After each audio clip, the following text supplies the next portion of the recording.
পড়ছে না, রক্ত পড়ছে। এইরকম বলে ওকে ওর মাঝখান থেকে চিরে দেয় আর একটা ঘাসের পেছনে লুকিয়ে থাকে। তখনই ওখানে সোমা ডাইনির রূপ নিয়ে আসে আর ওর হাতে গ্রামের দুজনার মাথা। এরকম বলে তান্ত্রিক ডাইনিকে বেঁধে দেয়।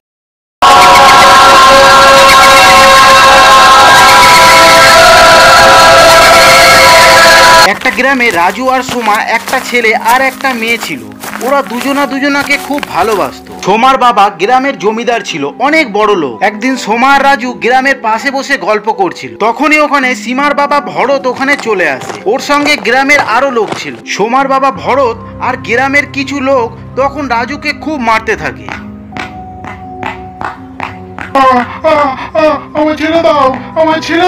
গ্রামের লোক রাজুকে এত মারে যে রাজু তখন মারা যায়। আর ভরত সোমাকে বাড়িতে নিয়ে এসে ঘরের মধ্যে আটকে রাখে। বাবা, তুমি আমার সঙ্গে খুব খারাপ করলে, আমি এই সব কিছুর প্রতিশোধ দেব।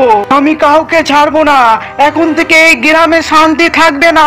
এরকম বলে সোমা ঘরের মধ্যে বন্ধ হয়ে থাকে। অনেকদিন হয়ে গেল, সোমার ঘর থেকে কোনো আওয়াজ আসে না। এইসব দেখে ভরতের সন্দেহ হয় আর ভরত ওই ঘরের দরজা ভেঙে দেয়। ওখানে সোমার মৃতদেহ ফ্যানের সঙ্গে ঝুলছিল। আরে এইসব কি হলো? সোমাটা কি করলো?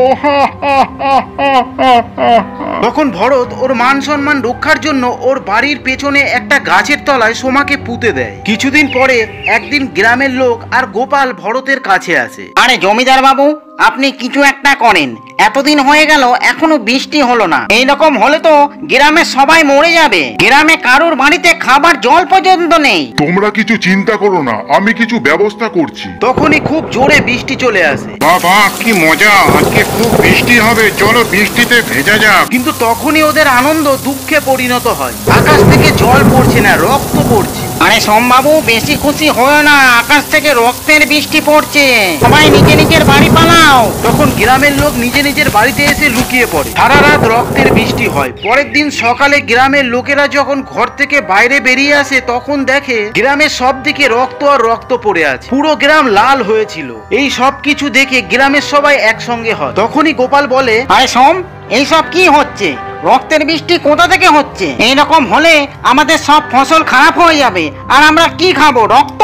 তুমি ঠিকই বলেছো গোপাল, আমাদের মনে হচ্ছে ডাইনির মতো রক্ত খেয়ে বেঁচে থাকতে হবে। কিছুক্ষণ পরে কোনো সমস্যার সমাধান না বেরোনোর কারণে সবাই নিজের বাড়িতে চলে যায়। কিন্তু গোপাল আর সোম ওখানেই থেকে যায়। তখনই গোপাল সোমকে বলে, আরে সোম, তুই এখনই কি বলছিলিস যে ডাইনিদের মতন রক্ত খেয়ে বেঁচে থাকতে হবে? সত্যিই এটা কোনো ডাইনির কাজ তো না। বা গোপাল বা, তোমার বুদ্ধির জবাব নেই।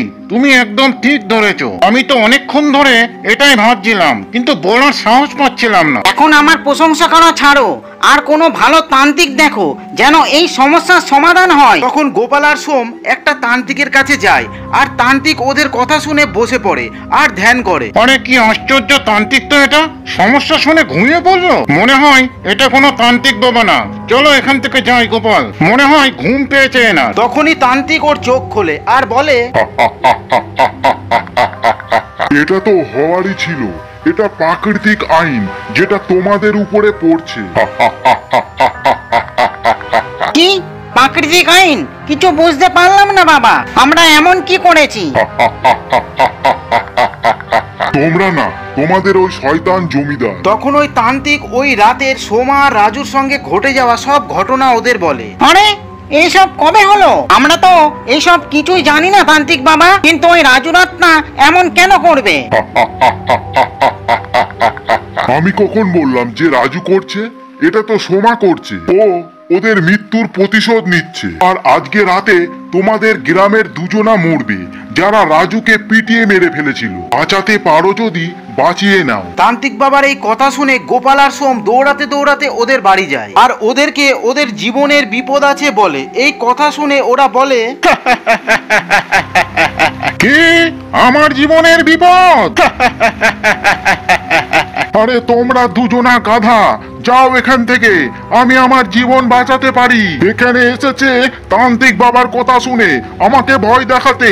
যাও এখান থেকে। তখন ওরা দুজনা ওখান থেকে চলে যায় আর একটা ঘাসের পেছনে লুকিয়ে থাকে। তখনই ওখানে সোমা ডাইনির রূপ নিয়ে আসে আর ওর হাতে গ্রামের দুজনার মাথা আর একজনার বাড়িতে গিয়ে ওকে গলা ধরে উপরে ধরে রাখে। তুই আমার রাজুকে এইভাবে মেরেছিলিস, এখন তুই অমর। এইরকম বলে ওকে ওর মাঝখান থেকে চিড়ে দেয় আর ওখান থেকে চলে যায়। এই সব দেখে ওরা খুব ভয় পেয়ে যায় আর আবার ওই তান্ত্রিকের কাছে চলে যায়। মামা এইসব কি হচ্ছে? সোমা তো ডাইনি হয়ে গিয়েছে আর সবাইকে মেরে ফেলছে। আপনি কিছু করেন বাবা। আমি কি করতে পারি? এটা তো তোমাদের কর্ম, যেটা সামনে আসছে। ওই ডাইনি এইবার ওর বাবা ভরতকেও মেরে ফেলবে। কিন্তু বাবা ও তো গ্রামে নির্দোষ লোকেদেরও মেরে ফেলছে। মামা এখন আপনি কিছু করেন। নির্দোষ লোকেদের কি ভুল? আপনি ওই নির্দোষ মানুষগুলোর জন্য চলুন বাবা। তখন তান্ত্রিক বাবা ওদের সঙ্গে যায়। যখনই ওরা গ্রামে পৌঁছায় দেখে ওই ডাইনি ভরতকে গলা ধরে উপরে উঠিয়ে রেখেছে। এই দেখে তান্ত্রিক চিল্লায় আর বলে, এটা কি করছিস ডাইনি? এটা তোর বাবা, তুই তোর বাবাকে মারছিস। তা কি হয়েছে? এ তো আমার রাজুকে মেরে ফেলেছে। এও মরবে, এও মরবে।